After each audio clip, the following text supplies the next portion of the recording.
meneruskan kajian kita yang beberapa hari yang lalu telah kita bahas, yaitu tentang tema-tema yang banyak ada di masyarakat kita, yaitu tema-tema tentang kesurupan. Beberapa hari yang lalu kita telah bahas apa itu kesurupan, dan kesurupan itu modelnya bagaimana, kemudian dibagi menjadi berapa, kita sudah menerangkannya.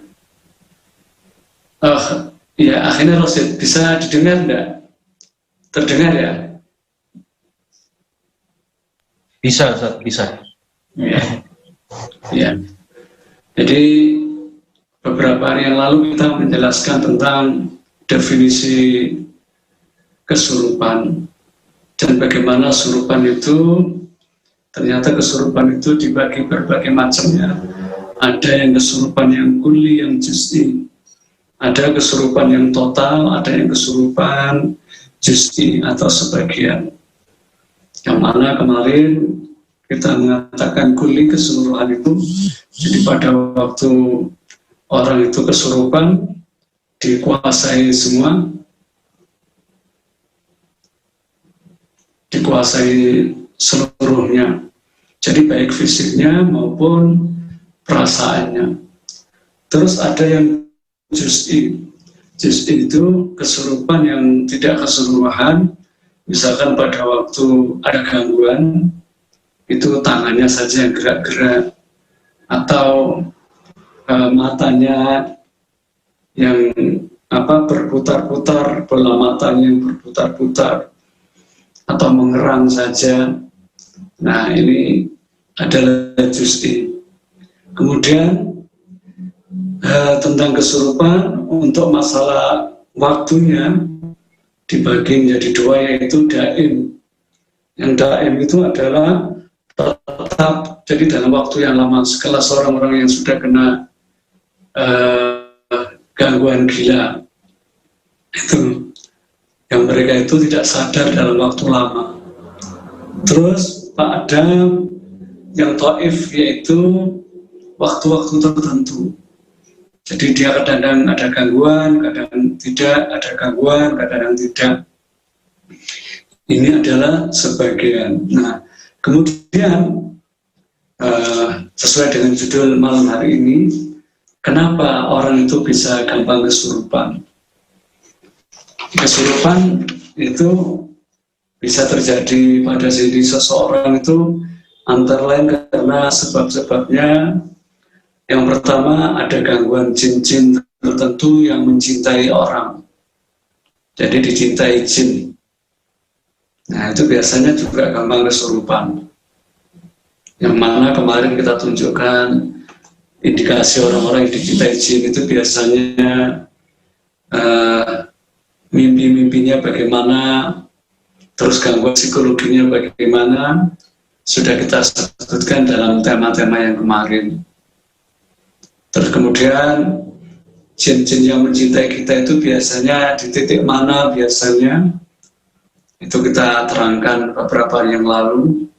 Biasanya tentang letak-letak yang paling favorit di jin yang mencintai seseorang itu biasanya di atas tulang ekor, juga bisa di antara telinga dan leher ini, biasanya seperti itu.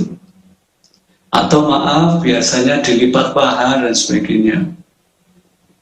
Nah itu. Kemudian kenapa lagi? Yaitu orang yang biasa gampang kena gangguan itu bisa juga dipacu karena kezaliman. Ya, kezaliman manusia terhadap jin. Jadi membuang sesuatu dengan sembarangan, membuat air panas, melempar apa, kemudian mengenai jin yang ada di sekitarnya. Biasanya jin marah dan dibikin orang itu kesurupan dan sebagainya. Ya. Bahkan dibikin orang itu ada yang tidak bisa tidur sampai beberapa hari. Terus kemudian memang ada juga jin-jin yang memang zalim kepada manusia. Ya. Ada yang jin-jin yang zalim. Nah itu semua juga bisa dipacu karena Satu, orang itu bisa gampang kesurupan karena orang itu pada waktu emosi, marah, tak terkendali, tak terkontrol. Biasanya ini juga bisa menyebabkan seseorang bisa kesurupan. Juga bisa karena dipicu karena takut yang berlebih. Ya. Jadi takut sekali. Misalkan ada seorang anak takut diajak kepada tempat tertentu, kemudian dia dipaksa.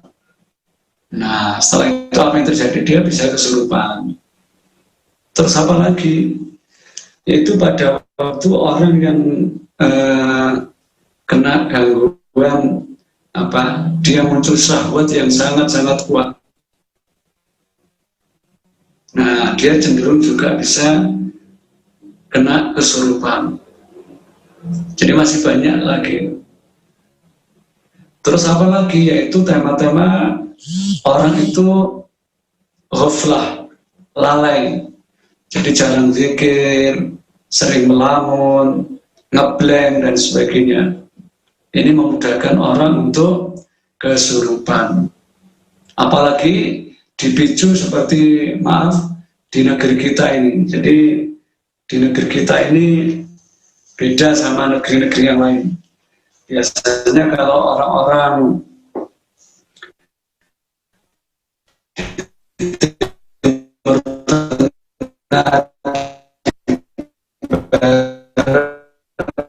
dan sebagainya, tema turunnya dipengaruhi beberapa hal.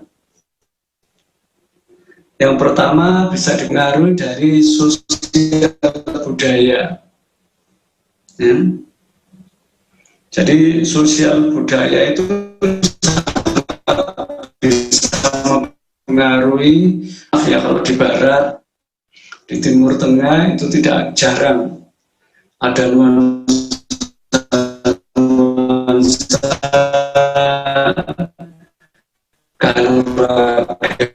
kalau mereka itu kungfu karate tinju fisik murni.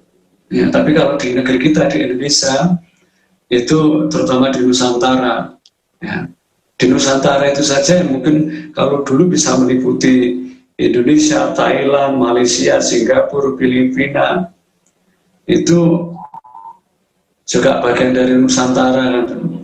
Tetapi di Indonesia malah lebih banyak. Kenapa ya? Itu tadi karena dipengaruhi dengan sosial budaya. Jadi contoh kasus di lapangan, pada waktu ada nuansa bahaya yang seperti dulu itu berapa tahun yang lalu tidak ada istilahnya ninja. Nah, zaman ninja ini ya, Mas Roy pernah dengar nggak? Ada zaman ninja itu. Nah, itu kan banyak guru-guru ngaji, ada guru ngaji yang diculik dan sebagainya. Ya. Terus kalau zaman-zaman dulu, itu zaman G30 SPKI, itu kita sering dikasih cerita dari bapak-bapak kita, mbah-mbah kita, pada waktu mereka itu akan membantai, ya, orang-orang ateis, ya, atau mereka yang akan merusak agama Allah. Mereka ya secara agama memang Muslim, tetapi biasanya diisi dengan ilmu-ilmu tertentu supaya kebal dan lain sebagainya. Nah, itulah jadi nuansa sosial budaya di masyarakat kita seperti itu. Dan seperti itu banyak sekali. Kita sering menangani kasus-kasus seperti itu. Jadi kalau generasi yang umur kurang lebih 50 sekian atau 60 sekian biasanya ngalami. Jadi zaman-zaman G30 SPKI itu dalam rangka melawan seperti itu, ada yang diisi kekebalan, kanuragan dan sebagainya. Bahkan bukan dalam kondisi bahaya pun juga banyak di antara mereka yang pencak silat untuk pertunjukan dan sebagainya diisi dengan kekebalan, kanuragan, ritual-ritual tertentu dan sebagainya. baik itu dengan menelan sesuatu, ya, atau ditulisi di punggungnya dengan tulisan-tulisan raja, atau juga bisa dengan transfer tenaga dalam atau transfer kekuatan, atau juga untuk membuka aura. Nah, biasanya untuk membuka mata batin. Kita sering menemui teman-teman sahabat-sahabat yang mengatasnamakan dibuka mata batinnya. Dan itu di Indonesia, di Nusantara banyak sekali. Sehingga dengan hal seperti ini sangat-sangat memicu orang untuk gampang kesurupan. Seperti itu. Ya, jadi seperti itu. Dan ini jarang disadari. Ya, jarang disadari. Sehingga di Indonesia sangat banyak ditemui kaitannya dengan istilah jin-jin nasab, ya, jin nasab, atau kita ada yang kenal namanya jin saka. Ya. Kenapa? Karena sangat didukung sekali dengan ritual-ritual memanggil jin dan sebagainya. Memanggil jin, sehingga kolaborasi. Jadi manusia minta untuk dijaga, untuk dibantu, sedangkan jinnya juga begitu, minta supaya mereka dikasih sesajen, ya, kemudian untuk mengikat perjanjian dan untuk melestarikan ritual-ritual tertentu supaya jinnya juga semakin kuat atau tidak hilang dari masyarakat.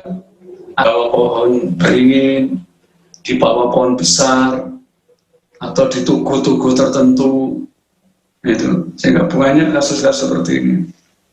Nah, makanya di sini pentingnya dakwah tauhid, pentingnya dakwah syariah, itu untuk memberikan penjelasan seperti ini.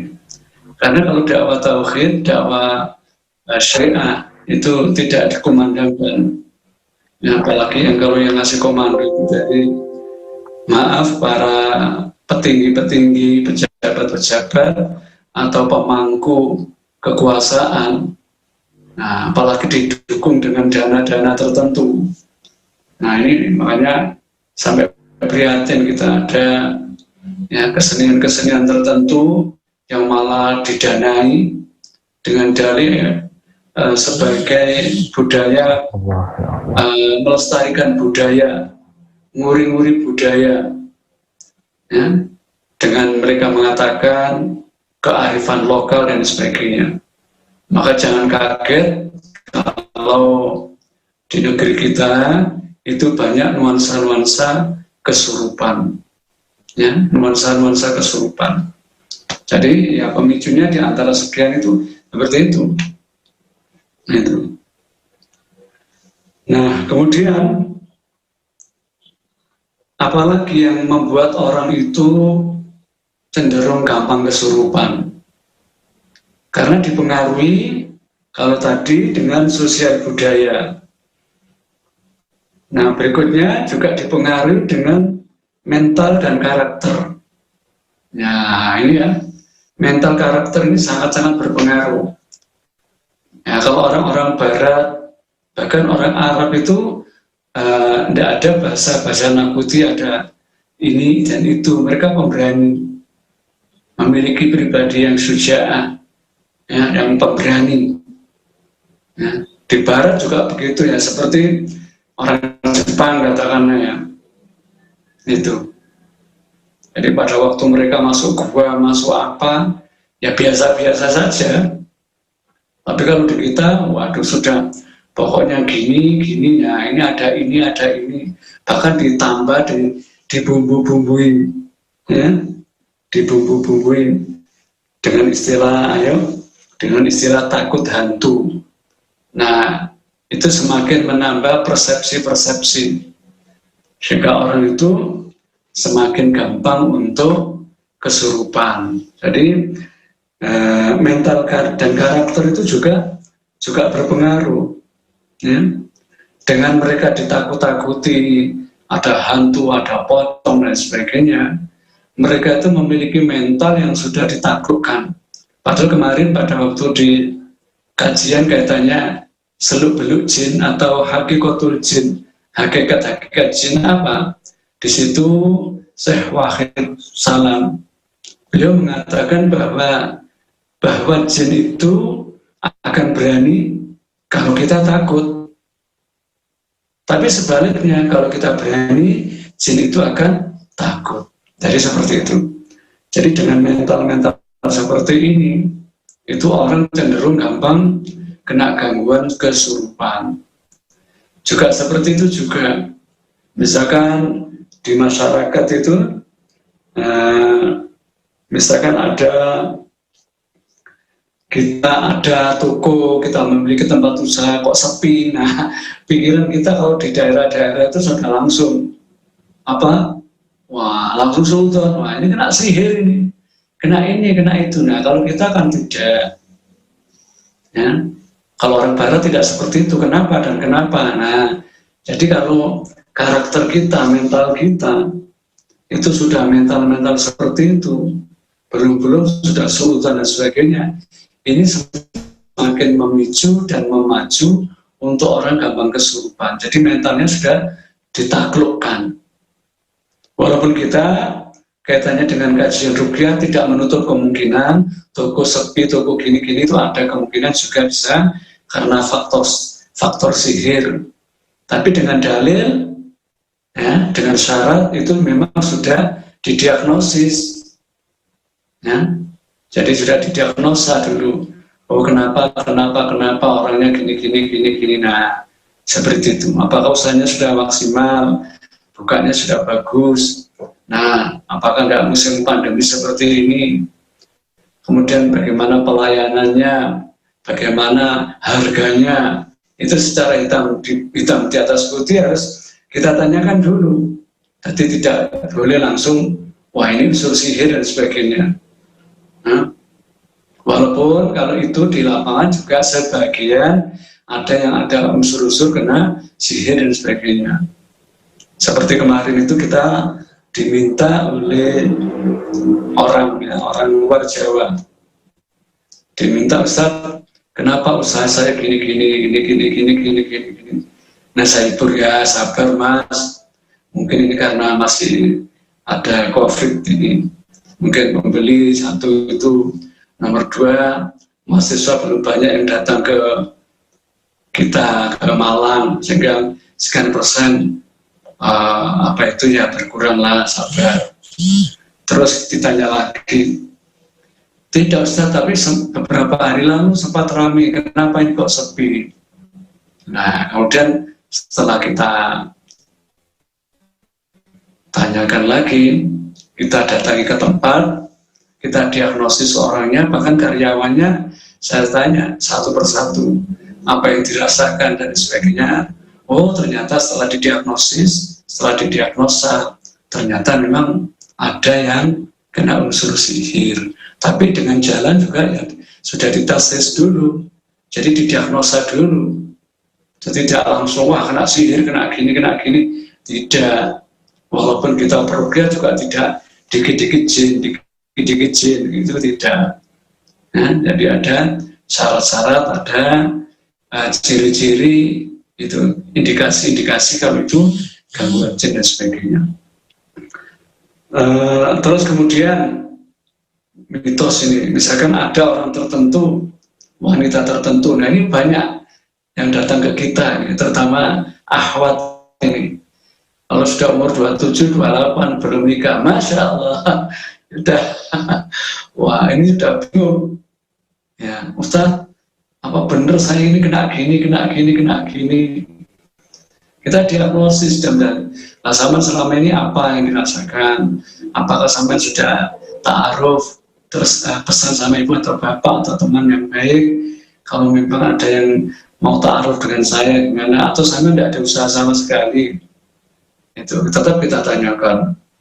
Nah, jadi seperti itu. Walaupun memang di lapangan juga ada yang sebagian memang ada unsur kena sihir, ya seperti itu ada, seperti itu. Tapi tidak serta merta kita wah ini kena sihir dan sebagainya, ini kamu ditutupi dan sebagainya.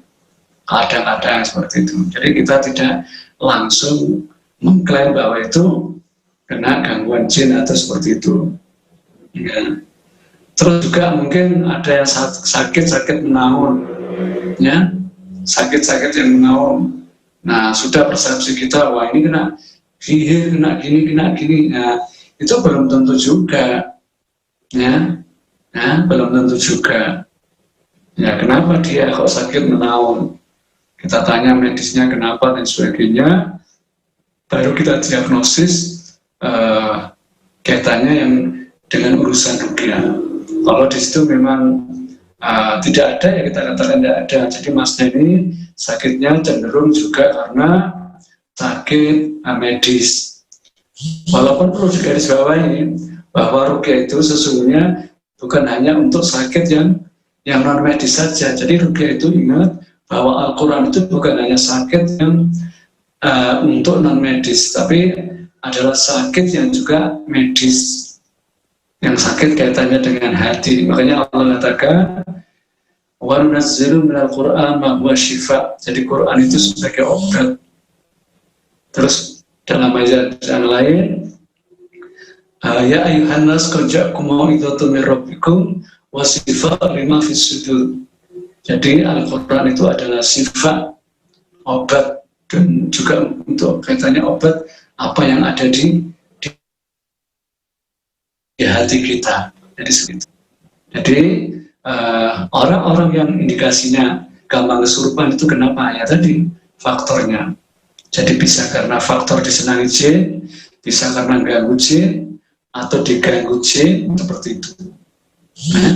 Atau juga karena ada kaitannya dengan tadi karakter-karakter mentalitas. Pertama sosial budaya yang seperti itu, jadi cenderung lebih gampang kesurupan dibanding orang-orang barat dan sebagainya, orang Timur Tengah dan sebagainya.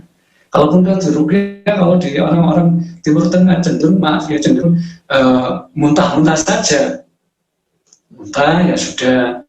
Tapi kalau di kita, Masya Allah, kalau melihat ya, apalagi di TV-TV tertentu, kalau dilihat sudah teriak-teriak, salto, jengkulitan, pakai jurus ini, jurus itu, waduh macam-macam. Karena ya itu tadi sangat erat kaitannya dipengaruhi dengan sosial budaya, sangat dipengaruhi dengan mental dan karakter itu, maka itu sangat berpengaruh. Bahkan kita pernah itu ada orang tertentu yang pernah ikut kesenian, ya, sebuah kesenian. Kita tangani ternyata subhanallah, baru kita belum baca banyak ayat, baru kita dekati saja, langsung dia itu melompat, cepat sekali, sambil tangannya menunjukkan gerakan binatang. Ternyata dia memang itu, dia ikut seni bela diri tertentu yang ada jurus-jurus monyet, yaitu kera putih. Nah ini ya, jadi seperti itu. Jadi itu akhirnya Rosid yang kira-kira bisa kita sampaikan kenapa orang itu cenderung gampang kesurupan dan sebagainya. Tadi takut sekali, terus marah sekali, ngeblank. Jadi itu jadi pemicu juga. Mungkin ada yang di-sharingkan. Tafadhol. Baik, jazakallah khairan katsiran pada Ustadz Lukman Hakim yang telah menyampaikan ya jalan-jalan atau penyebab seseorang itu bisa mengalami yang namanya kesurupan. Namun memang seperti pada umumnya pemirsa, bahwasannya syaitan itu menyukai hal-hal yang bagi mereka itu adalah jalan-jalan yang menjauhkan manusia itu dari Allah Subhanahu wa taala. Ketika kita berada pada posisi atau kita sedang mengamalkan sesuatu yang itu menjauhkan diri kita dari Allah Subhanahu wa taala, maka jin atau syaitan dari golongan jin ini akan menyukai kita gitu. akan menyukai kita atau dapat menjadi jalan bagi mereka untuk masuk ke dalam diri kita. Dan pada tingkatan yang paling parah yaitu adalah pada kondisi kita dapat mengalami yang namanya kesurupan. Baik, pemirsa Hidup Berkah Channel yang dirahmati oleh Allah Subhanahu wa taala, jika Anda memiliki pertanyaan atau hal-hal yang ingin Anda diskusikan atau ingin Anda konsultasikan, Anda menyampaikannya melalui kolom live chat yang ada pada video live streaming YouTube kami, atau Anda juga dapat bergabung ke dalam grup WhatsApp kami yang tertera pada deskripsi video live kami ini. Atau jika di kolom deskripsi belum ada, Anda dapat memeriksanya pada video-video kami yang sebelumnya. Ya, insya Allah di kolom deskripsi video-video sebelumnya sudah dicantumkan link untuk Anda agar dapat bergabung ke dalam grup WhatsApp ini. Baik, pemirsa Hidup Berkah Channel yang dirahmati oleh Allah Subhanahu wa taala, kita akan masuk ke dalam sesi tanya jawab ya, Ustaz Lukman. Jadi ini ada beberapa pertanyaan yang alhamdulillah sudah terkumpul dari grup WhatsApp. Yang pertama dari ini sepertinya tidak perlu saya sebutkan ya identitasnya ya. Jadi pertanyaan yang pertama itu adalah berkaitan dengan anak-anak atau bahkan orang dewasa, Ustaz, yang seringkali menunda-nunda melaksanakan kewajiban, baik itu kewajiban yang menjadi amanah dalam kehidupan ataupun kewajiban di dalam syariah Islam ya. Misalnya mengerjakan pekerjaan-pekerjaan rumah atau tugas, atau misalnya bahkan yang paling sederhana sholat begitu. Nah ini semua ditunda karena nyaman dengan HP, nyaman dengan gawai begitu. Nah, apakah hal-hal seperti itu termasuk indikasi orang tersebut mendapat pengaruh dari jin atau syaitan, Ustaz? Dan mohon untuk memberikan tips ya, agar kita dapat memperbaiki atau mengatasi kondisi tersebut ketika misalnya kita sudah mengalami kondisi yang seperti itu. Baik. Oh ya, jadi kaitannya dengan kita yang mengabaikan amanah dan sebagainya. Itu apakah ada campur tangan setan, jin dan sebagainya? Ya ada. Tapi perlu diketahui bahwa setan itu kadang ada yang gangguannya itu hanya memunculkan bisikan. Ya, bisikan untuk apa, malas dan sebagainya.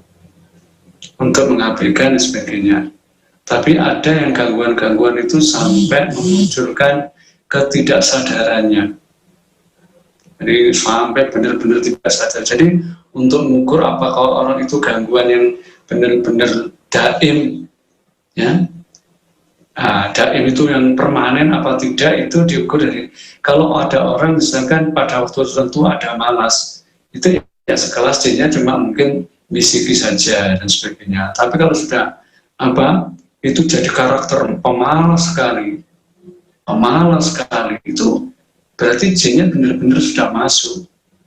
Makanya dalam hadis Rasulullah, orang yang tidak sholat subuh, ada azan tidak terdengar, apa kata Rasulullah? Dia dikencingi kan telinganya. Nah itu bermakna yang memang dikencingi sungguhan, walaupun mungkin secara zahir kita tidak bisa melihat. Itu. Terus pada waktu tema malas kan biasanya ditengkuk di pundak, itu malas. Ya. Nah, seperti itu. Jadi pemalas sekali. Jadi malas, yang kalau kadang-kadang itu nuansanya yang istilahnya apa tadi, ada yang permanen, ada yang kuli, ada yang juz'i, ada yang daim yang tetap sekali. Itu perlu diruqyah. Tapi kalau cuma kadang ya itu cukup dengan bertawud, kemudian kita dengarkan kajian-kajian yang di situ ada suasana menggugah, sehingga korin jin-jin korin yang ada di kita itu juga bisa terlemahkan. Karena untuk orang malas itu tidak selalu itu jin dari luar, bisa-bisa korinnya yang di dalam tubuhnya itu sangat membisiki. Maka potensi di dalam manusia itu ada dua, potensi takwa dan potensi untuk bahasa Jawanya itu lacut atau untuk durhaka. Itu yang mana yang paling dominan? Kalau kita senantiasa mendekat kepada Allah, ya, berusaha untuk senantiasa mengkaji, mengaji, dekat dengan teman-teman yang soleh, insya Allah pengaruh positifnya itu akan kuat. Tapi kalau kita itu cenderung dengan lingkungan-lingkungan yang tidak baik, itu ya juga berpengaruh. Jadi seperti itu. Jadi kalau gangguannya itu cuma kadang-kadang, yaitu insya Allah dengan pencerahan, pengajian, kajian, nah itu insya Allah sudah bisa keluar atau bertahun. Gitu. Jadi tidak sampai kelas kesurupan. Tapi kalau sudah benar-benar malas sekali, itu bisa juga karena sihir kumul, sihir yang dimunculkan untuk malas sekali, dan itu ada di lapangan. Tadi pada Jumatan nanti pada asar tadi ada orang sharing ke sini, kita bantu. Dia kuliahnya S2, kemudian ibunya itu seorang profesor di kampus. Anaknya ini tiba-tiba sekitar 2 bulan ini, sekitar setengah bulan, 2 bulan ini malas sekali, berat. Terus lebih berat lagi semenjak dia itu mengikuti semacam trainer yang di situ ada untuk membuka aura, cakra, dan sebagainya. Nah, setelah belajar itu, ternyata justru tambah malas. Ya, kemudian dia kata-katanya dia dimunculkan kata-kata dipicu dengan motivasi. Coba dengarkan kata-kata ini, masukkan ke hatimu, dan sebagainya dengan pakai meditasi tertentu. Nah, akhirnya apa yang terjadi karena dari pengobatan yang tidak syar'i ini tadi, dari cara-cara yang tidak syar'i, justru dia semakin malas, semakin berat, baik urusan ibadah maupun aktivitas di kampusnya. Jadi seperti itu ya. Jadi kalau gangguan cuma malas kadang-kadang, mengabaikan kadang-kadang, itu gangguannya adalah taif. Itu temporer ya. Itu dengan apa? Dengan dikasih tausiah, diingatkan dengan bahasa yang baik, didoakan. Nah itu. Tapi kalau sudah itu sudah seakan-akan jadi karakter, nah itu memang perlu untuk diruqyah. Jadi seperti itu akhirnya Rasul. Baik, Masya Allah ini. Jadi tingkatannya ada 2. Jadi ada yang bersifat temporal atau sementara. Jadi kadang-kadang muncul rasa malas tapi tidak selalu. Nah, pada posisi seperti itu maka yang dilakukan adalah sering-sering mendekatkan diri pada orang-orang yang soleh misalnya, atau memperbanyak waktu kita untuk mengingat Allah, berzikir. Berzikir juga bisa dalam bentuk mendatangi kajian, atau juga hal-hal lainnya ya, berkumpul dengan orang-orang yang satu frekuensi ya, untuk sama-sama mengingat Allah Subhanahu wa Ta'ala. Atau kalau misalnya sudah selalu terjadi ya, rasa malas tersebut, atau dalam hal ini dalam konteks menunda-nunda kewajiban begitu ya, maka, dan ini selalu terjadi tidak hanya pada satu atau waktu tertentu, tapi selalu terjadi, maka sebagaimana yang tadi disampaikan oleh Ustaz Lukman, maka disarankan untuk melakukan ruqyah.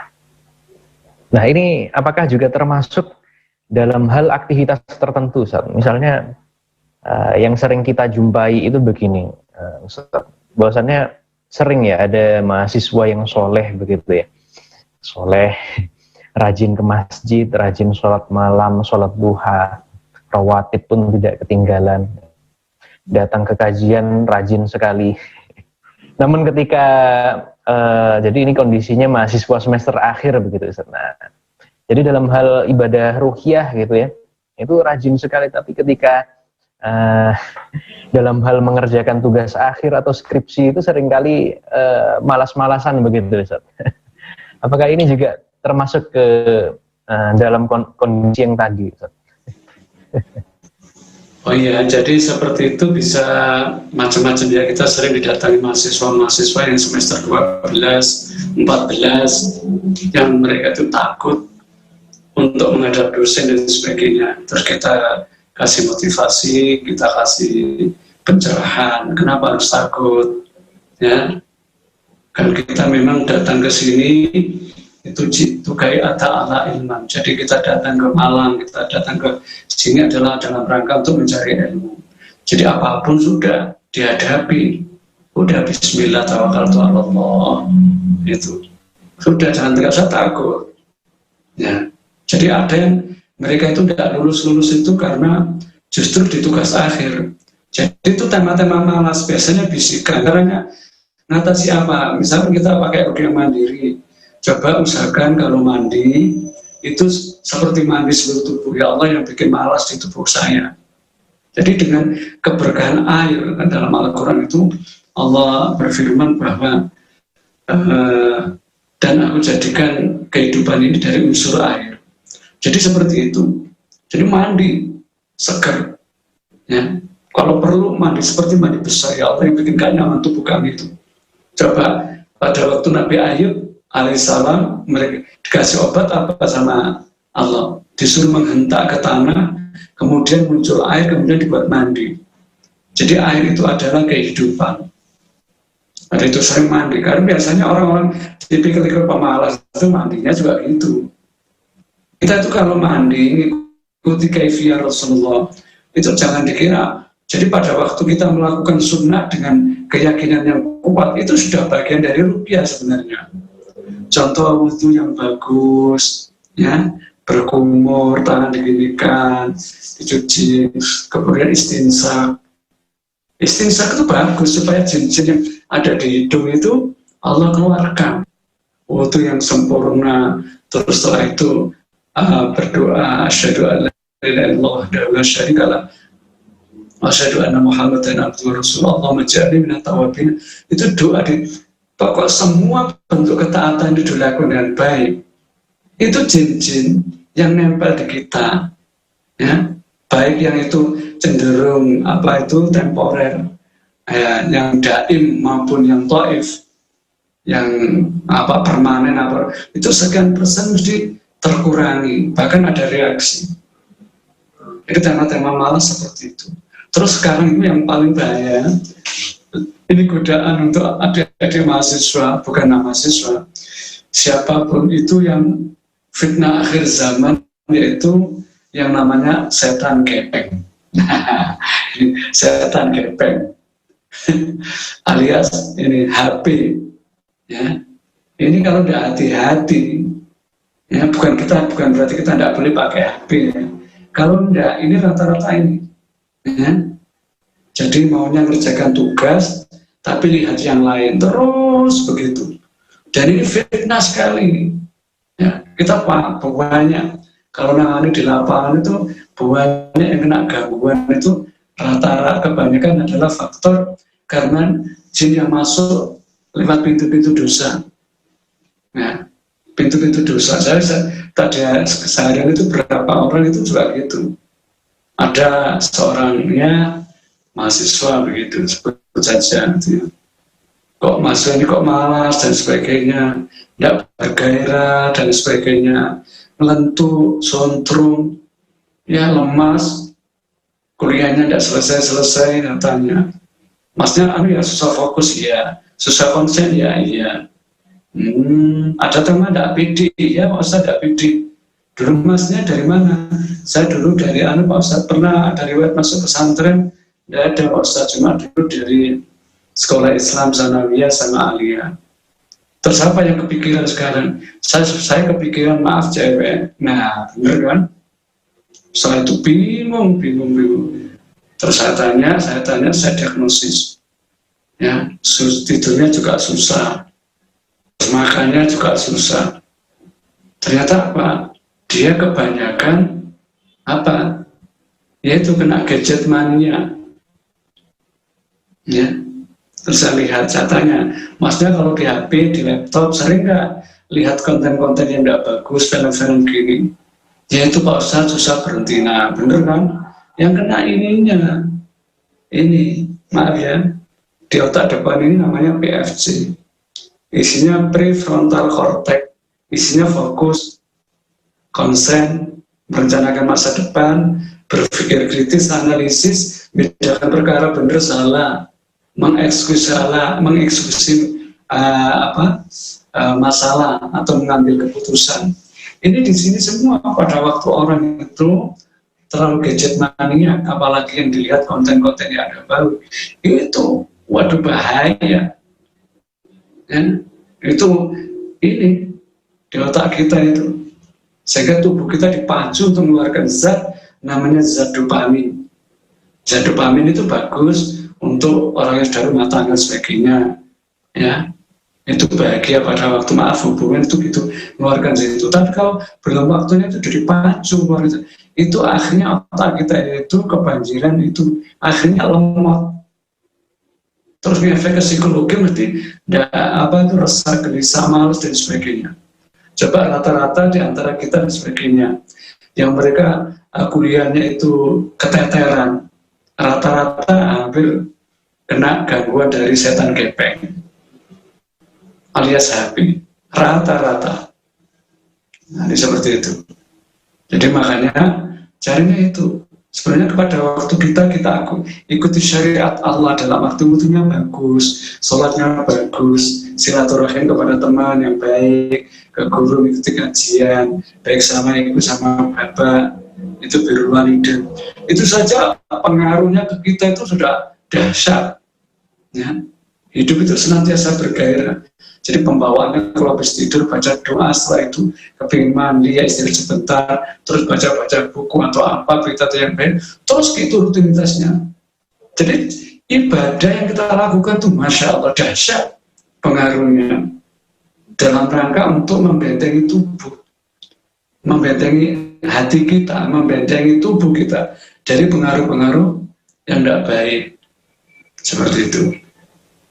Jadi seperti itu ya, jadi adik-adik yang kuliahnya keteteran dan sebagainya itu coba nanti kalau mau disurvei rata-rata mesti kena itu gadget mania itu. Nah, jadi memang ini topik-topik terkini. Ya. Bahkan tidak hanya tahun-tahun saat ini, mungkin tahun-tahun sebelumnya juga banyak mahasiswa yang terjangkiti setan gepeng begitu ya, kalau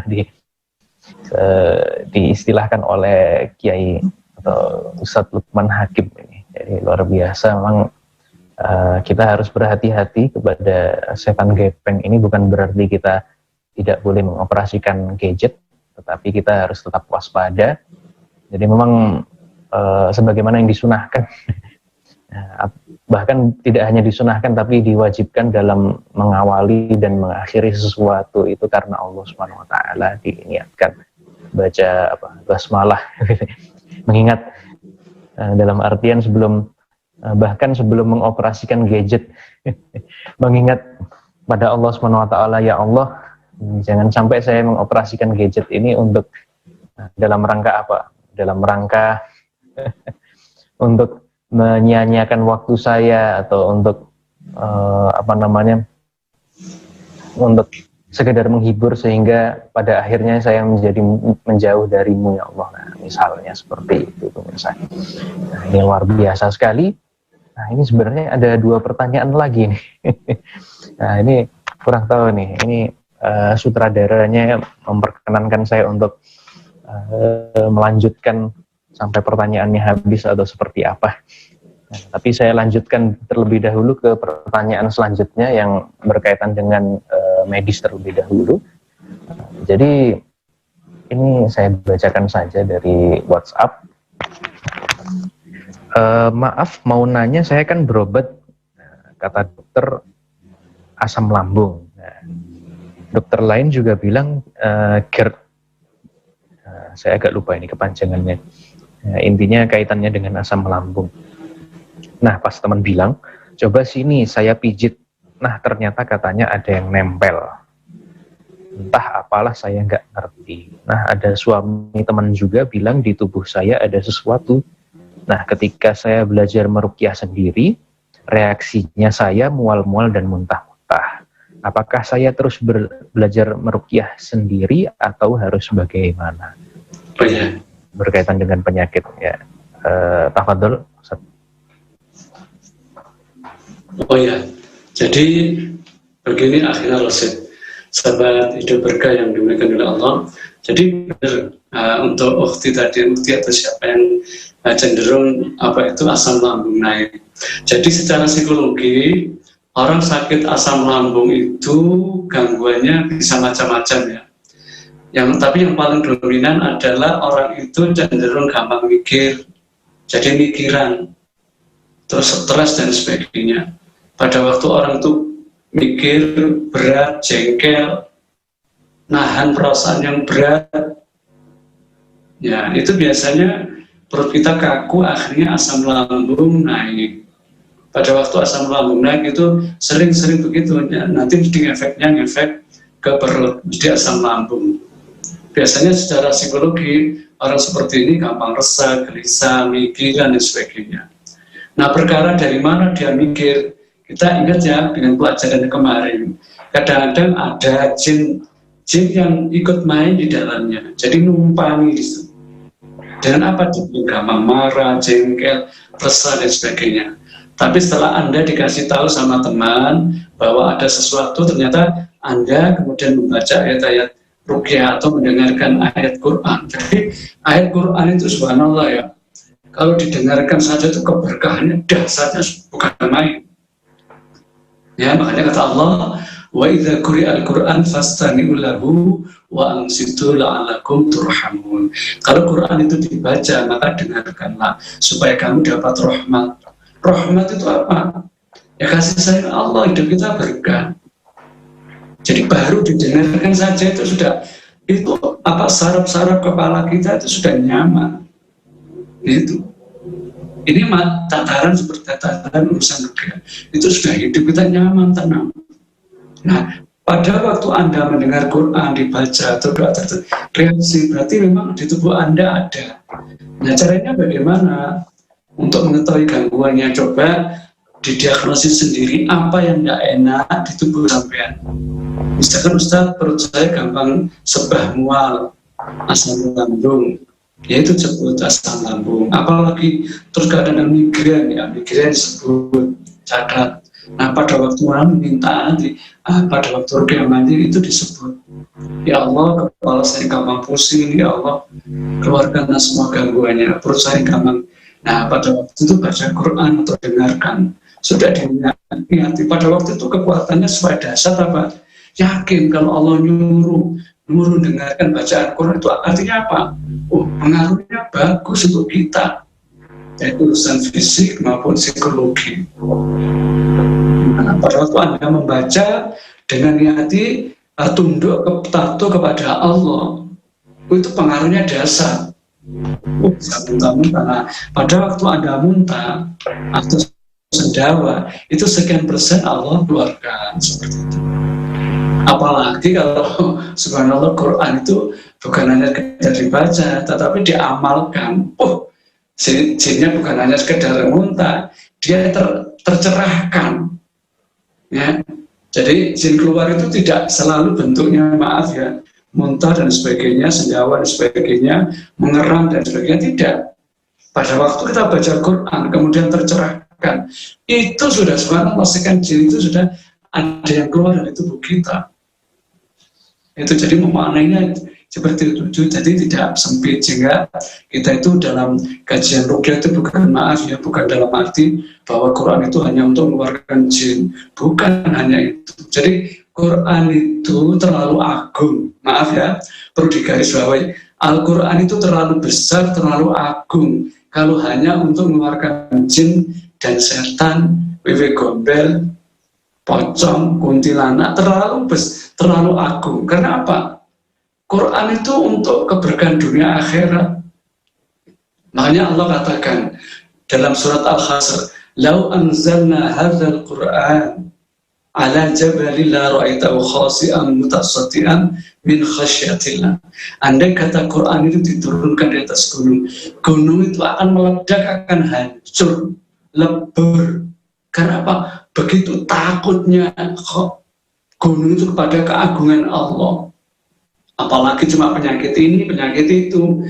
Subhanallah. Jadi kita waktu baca Quran itu sesuatu yang agung.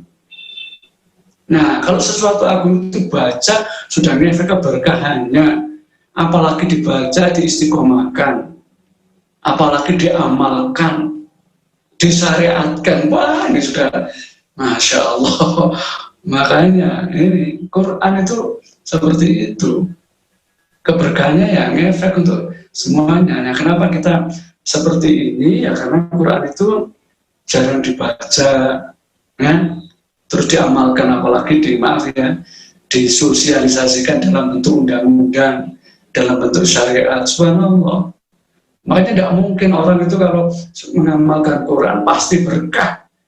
Di rumah diamalkan, sekian rumah di rumah itu nyaman. Kalau di masyarakat, apalagi skala negara, apalagi skala internasional, Masya Allah, Quran itu agung. Ya, ingat ya bahwa umat Islam dulu sampai kurang lebih 13 abad itu karena masih dekat dengan Quran. Pada waktu Quran dijauhi, hukum-hukum Quran tidak diamalkan, ya akhirnya seperti ini dalam skala besar. Dalam skala pribadi juga begitu. Jadi benar ya bahwa Anda pada waktu baca Quran kemudian mau teruskan, nggak apa-apa itu. Bagus. Ya. Kira-kira itu akhirnya Rosid. Baik, ya Masya Allah. Jadi memang adanya aktivitas ruqyah itu sebenarnya mandiri itu yang terpenting adalah istiqomah, jalankannya, dan bahwasannya syaitan itu memang tidak menyukai aktivitas orang-orang yang istiqomah dengan aktivitas ibadahnya. Dan dalam artian sesederhana Al-Quran itu kalau dikatakan tadi yang luar biasa dari Ustaz Lukman ini, bahwasanya yang namanya Al-Quran ini terlalu agung untuk hanya sekedar mengusir gangguan jin dan syaitan. Bahkan tadi disampaikan dalam surat Al-Hasyr di ayat-ayat terakhir bahwasanya ketika Al-Quran ini diturunkan di bukit atau di gunung, maka bisa jadi gunung itu akan hancur. Jadi oleh Allah SWT itu kalau di terjemahan tidak hanya menggunakan kata maka, tapi niscaya, ya, pasti akan terjadi yang namanya gunung itu hancur. Makanya luar biasa ketika kita merutinkan misalnya membaca Al-Quran setiap hari, meluangkan waktu dengan istiqomah, ya, gunung saja akan hancur. Bagaimana dengan jin dan syaitan yang mengganggu kita? Maka insya Allah dapat dilanjutkan begitu berkaitan dengan treatment atau penanganan dengan ruqyah mandiri. Memang harus istiqomah. Baik pemirsa, kita lanjutkan ke pertanyaan selanjutnya. Nah, ini insya Allah kita akhiri pukul 21 waktu Indonesia Barat pemirsa. Kemudian pertanyaan selanjutnya ini berkaitan dengan ruqyah. Ruqyah itu sendiri, bahwasannya ini juga beberapa kesempatan saya sempat mendengarkan dari orang-orang di sekitar saya bahwasannya ruqyah ini dilarang. Maksudnya bukan dilarang, orang yang meminta ruqyah, aktivitas meminta di ruqyah itu ada yang mengatakan bahwasannya dalam tanda kutip dilarang begitu. Nah ini sebenarnya yang tepat itu seperti apa, Ustaz? Apakah apa istilahnya, kita kalau ruqyah itu ya ruqyah mandiri saja, tapi berkaitan dengan ruqyah yang ketika orang lain itu meminta untuk di ruqyah ini, bagaimana Islam memandangnya? Baik, ya seperti itu. Jadi bagaimana katanya orang dengan minta ruqyah? Itu memang ada hadis yang seperti itu. Tapi di situ dalam hadis itu bahwa orang yang meminta ruqyah itu disamakan dengan tatayur. Tatayur itu yang percaya dengan ramalan. Oh, misalkan ada burung keluar seperti ini, kita jangan ke sini, itu namanya tatayur. Oh, kalau ini matahari pas seperti ini, posisi ini jangan bekerja. Ada misalkan ada bunyi-bunyi burung hantu dan sebagainya, itu namanya tatayur. Jadi kalau kita pernah ya pada waktu kita beda buku itu judulnya adalah Salahkah Aku Minta Ruqyah. Di situ dibahas habis-habisan bahwa yang dimaksud bahwa kita tidak boleh meminta ruqyah itu satu, pendapat para ulama, satu, ruqyah yang tidak syar'i, satu. Nomor dua, kalau kita memang tidak perlu sekali, kita memang diusahakan untuk ruqyah mandiri, yang bagus seperti itu. Ya.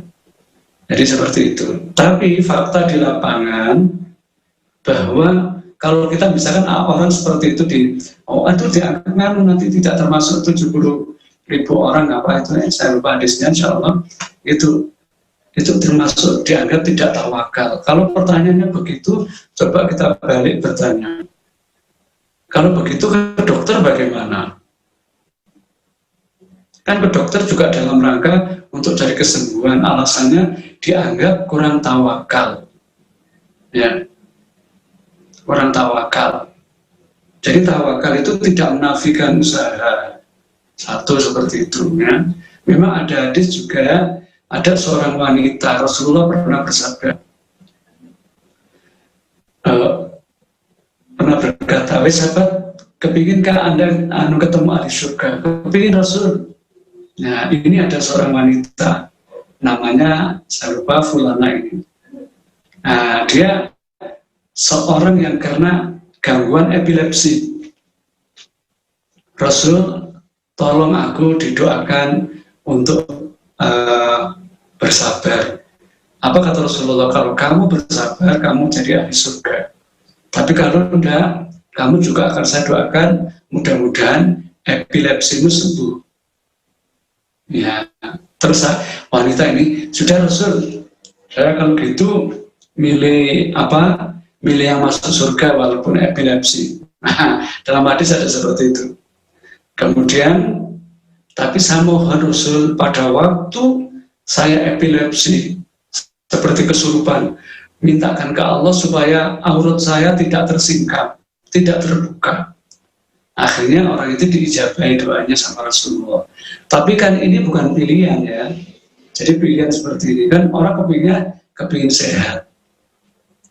Jadi intinya ya, bahwa orang yang meminta ruqyah asal memenuhi syarat-syaratnya itu tidak masalah. Ya, satu, ruqyahnya syar'i. Nomor dua, pada waktu dia ruqyah sendiri juga tidak bisa. Jadi jangan dibayangkan bahwa jangan menyamakan orang dengan kita. Misalnya kita seorang ustadz yang sudah pandai, sudah paham tentang ruqyah, kemudian coba ruqyah mandiri. Lah dia ruqyah itu apa? Ruqyah itu apa dia tidak tahu. Dan sebagainya. Bahkan orang yang tahu pun belum tentu bisa. Kalau tema-temanya yang ringan bisa.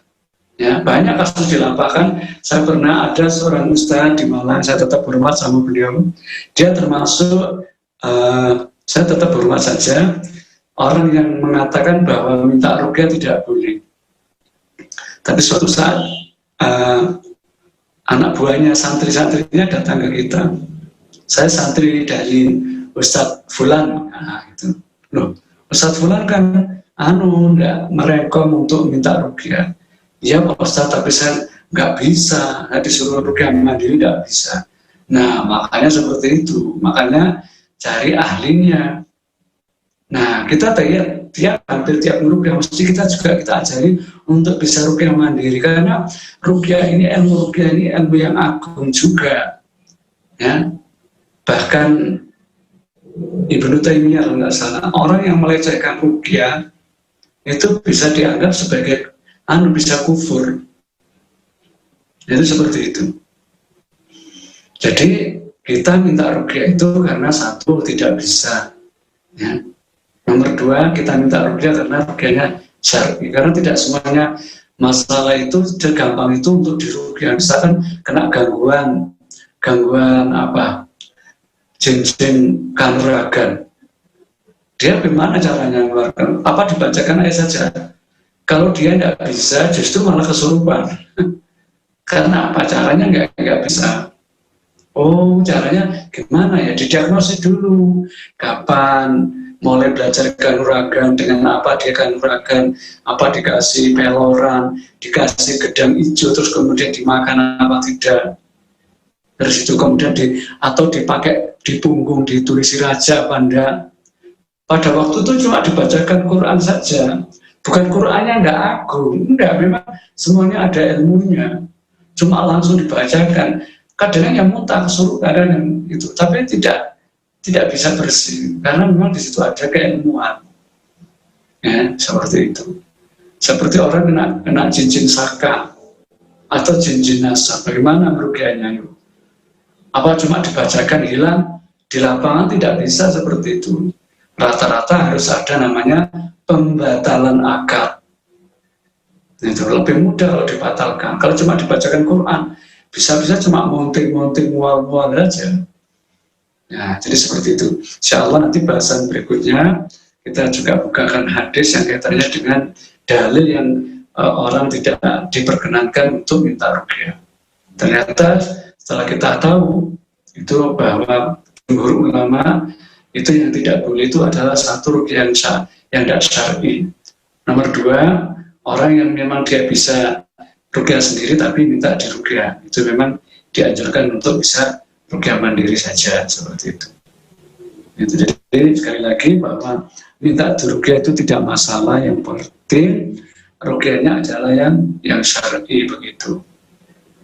Nah, misalkan orang minta diruqyah itu dianggap tidak dapat syafaat, Rasulullah kan juga pernah meruqyah orang yang kena sakit gila. Rasulullah juga pernah meruqyah sahabat. Nah, itu apa kalau orang minta ruqyah seperti pertaruhannya nanti nggak termasuk dapat syafaat? Kan juga tidak. Kalau seperti itu, masa ajaran Islam seperti itu? Jadi seperti itu, ya. Nah, ya. Jadi memang kalau berkaitan dengan dalil-dalil, kalau di Al-Quran itu ada dalil-dalil iqtidha, gitu ya.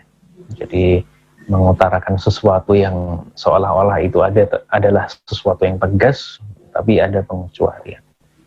Nah, di dalam hadis juga ditemukan, hanya saja istilahnya mungkin bukan iqtidha, ya. Kalau sebagaimana tadi diulas oleh Ustadz Lukman, bahwasannya hadis-hadis yang berkaitan dengan orang-orang yang meminta diruqyah akan mengalami seperti ini, seperti itu, hal-hal yang buruk, maka ternyata di sana kita dapati pengecualian bahwasannya orang-orang yang mengalami seperti itu, ya, misalnya tidak mendapatkan syafaat atau hal-hal yang lainnya, itu adalah orang-orang yang melakukan ruqyah dengan kondisi ruqyahnya tidak syar'i. Jadi memang ruqyah syar'iyah itu anti indra keenam klub. Jadi kita mendiagnosa berdasarkan apa yang informasi yang kita dapatkan secara zahir, begitu. Jadi bukan sesuatu informasi yang kita peroleh melalui makhluk ketiga, gitu. Jadi secara langsung, insya Allah.